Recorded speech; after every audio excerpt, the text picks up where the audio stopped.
જૂનાગઢ લોકસભાની પોરબંદર બેઠક માટે કેશોદમાં મતદાન યોજાયું. કેશોદના વયોવૃદ્ધ અને શતાયુ ઉમેદવારોએ કર્યું મતદાન. ચૂંટણી પંચે લોકસભાની ચૂંટણીને લઈને વયોવૃદ્ધ અને શતાયુ વટાવી ચૂકેલા મતદારો માટે ઘર બેઠા મતદાન કરવાની સુવિધા ઊભી કરી છે.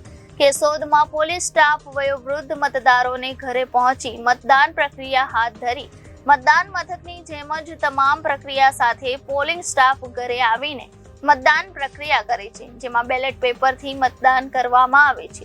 ચૂંટણી પંચની આ સુવિધાને વયોવૃદ્ધ મતદારોના પરિવારજનોએ આવકારી હતી. તમારું નામ શું છે અને શું કર્યું છે?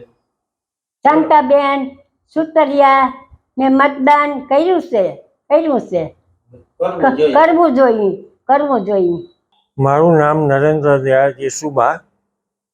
આજ રોજ મારા મધર શાંતાબેન દયાળજી સુબા ઉંમર વર્ષો ને તંત્ર દ્વારા ઘરે આવી અને મતદાન કરવા આવેલ છે અને આથી બધાને જાણ કરું છું કે બધાએ મતદાન કરવું જોઈએ. Bureau report Janadesh news, Junagadh.